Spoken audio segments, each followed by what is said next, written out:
So, you've been using a keyboard and mouse to game on your PC for a while. Now you want to try something new. Maybe a gamepad. So you're looking for software that can let you use the controller to the best of its abilities. And today here, I'm going to show you this great software I found that's completely free. And you can just go to your favorite browser, and I'm going to show you how to download it and set it up. So you're just going to go and search JOYTOKEY.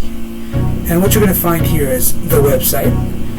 Click on the first website, download the latest official version. Then once you click on that website, it's going to point you to this page. You're just going to scroll down until you see an option that says here. Just above the warning you're going to see this option, download from here. Just click on that. What you're going to do here is it's going to show you some system requirements. It requires Windows 10, 8, 7, Vista.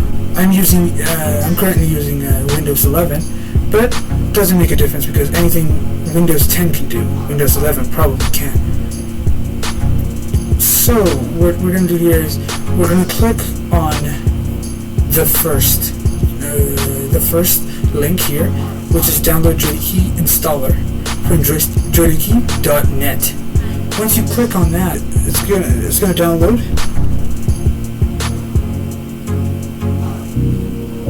Once you downloaded it, then you can go. Just click on it. Just accept the agreements. Go step by step. Create a desktop icon. Then install it. Once it's installed, what you're gonna do here is just open it up. I've already installed it, so I don't need to do it again, but you can just type in JOYTOKEY, and in JOYTOKEY, the page usually looks like, for example, let's just name it something generic, like the page usually looks like this. None of it is assigned here. These are all the buttons on your joystick. So if I plug in my joystick right now, my gamepad, if I connect it right now, you can probably see how it interacts. So when I press something like left, it's left on my analog stick. It's gonna go left on the second stick, and right on the second. If you were to open JOYTOKEY, this is the first page you'll see.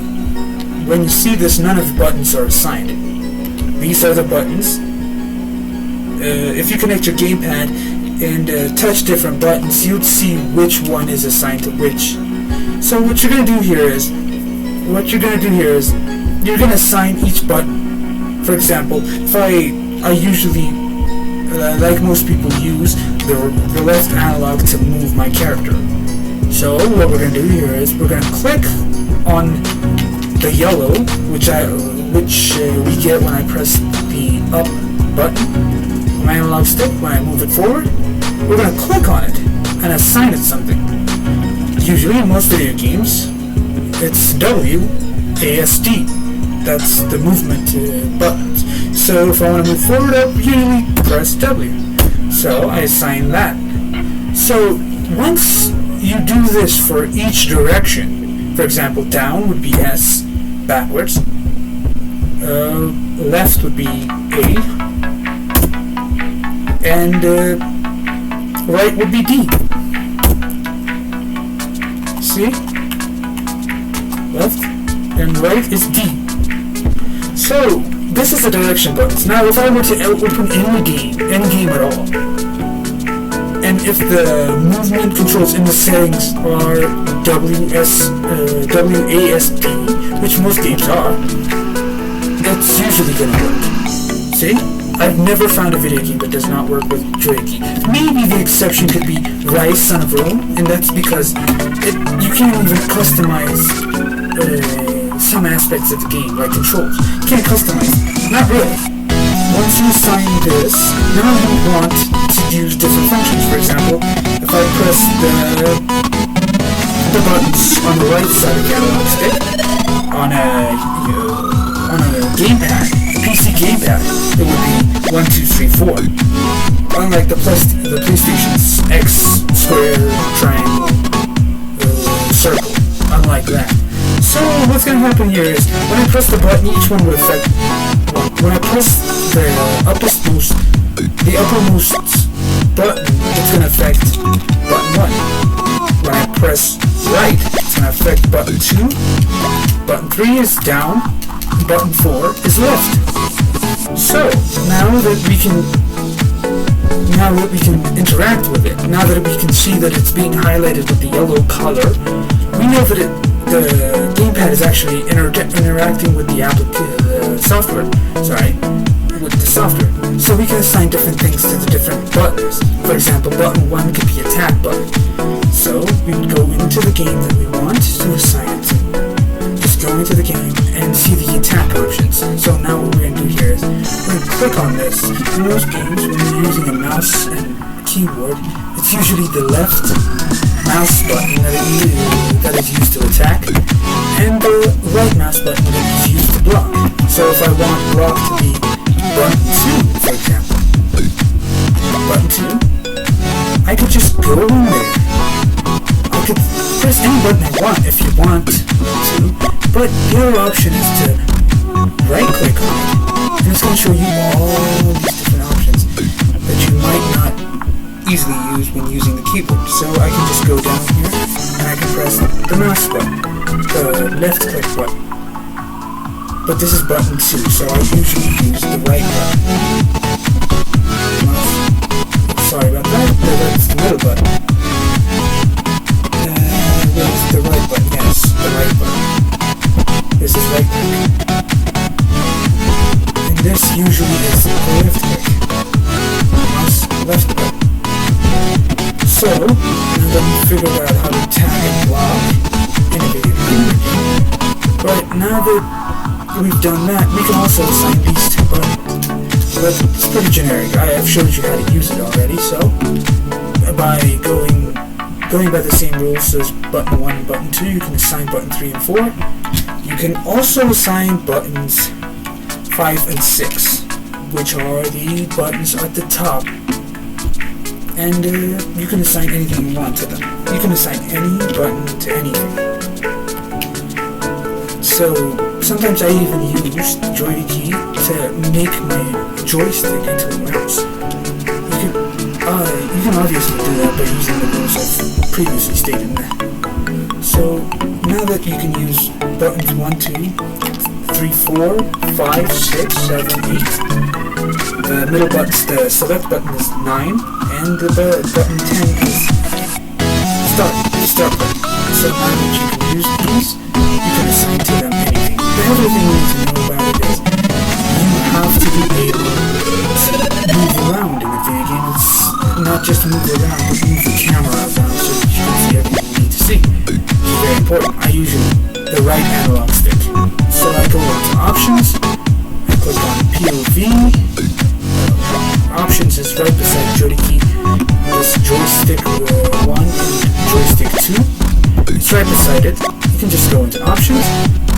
Once you go to options, you can see this option that says stick X, stick times 2 plus POV times 1. You just click on the arrow here, and it's going to show you everything you need to know. For example, you can use one stick plus POV, which is the currently set one, but I want to see all axes, so I need to move. So I'll just click on show all axes. And when I get back to my joystick, which I'm setting at joystick 1, you can also choose this for 2 joysticks, playing like sports games or something, where you want to play on the same screen. If you're using some kind of HDMI cable to connect it with TV or something. Anyways, that's not the point. My point is, once you go into the option, you're going to see a whole lot more options. Don't be intimidated by this. This is very simple stuff. What you can do here is just try moving your analog sticks and see the different buttons that interact with it. See? Now, the reason the right analog stick is also activating the buttons on the right, which are 1, 2, 3, 4, is because your analog button is not on. just turn on your analog button. Once it turns red, now you can use it as a camera. So now that I interact with it, it's gonna affect a totally different set of buttons, movements. So when it's right, when I go to the right, it's gonna affect slider 2. When I go to the left, slider 2 to the left. Right? So when I go up, it affects the 5th axis, which is not assigned. Down, the 5th axis to the right. That which basically means down. So what you're gonna do here is when this happens, if I wanna, for example, if I wanna set up movement to the right, if I wanna move the camera to the right, I'm just gonna click on it. I'm just gonna go in here. I'm gonna click on it, then I'm gonna go into this option here, which is besides the mouse, the keyboard and the keyboard multi. Once you go into that, there's an option here that says mouse movement. It basically means your right analog acts as some kind of mouse, movement of the mouse. So I'm just gonna click right. Once that happens, then you can go into the left option. Do the exact same thing, but to the left. Then you can go into the axis 5 up, and you can click on mouse. You can just press up. And you can do the same thing with down. You can just go in here and say down. Okay? So, now that we've set up everything we need, for example, the different buttons we need, this is more of an example as it is a tutorial, so you can move anything you want. For example, this is actually a video game I do play, and I've played sometime in the past, since I bought, almost been 2 months now. So, for example, when I played Fallen Order, this is what it looks like. Mouse button up, mouse button down, to the right, to the left, camera's all set up. The movement is set up by the analog stick, or you can even use the buttons. But the other thing you can do is, when you press the analog button, only the analog acts as a movement button. You can actually use the button, which are usually used for people who prefer buttons instead of analog sticks. You can use those as totally different buttons. So if you think about it, you can assign those values too. For example, when I press up, I press the POV up, not the movement up. This is the movement up, not the POV up. This is the POV up. See? So I can assign those too. And even when I click on the analog sticks, I can even press the analog sticks. It makes a noise, the button itself. What button is it? Yes, it is. It's button 11, and this is button 12. The right analog stick, when you press that, it's button 12. You can assign all these values. So use this application. It's awesome. It's great. It works perfectly. And I've not seen any issues with this application. It's been amazing. So what you're going to do here, you don't actually close it with the X. It doesn't actually X sign. You go into Files, then you say Exit. Okay, thank you for watching this tutorial. My name's Oliver. If you like the video, subscribe, like the video, and if you need to improve on some things, you can leave it down in the comments. Thank you for your time.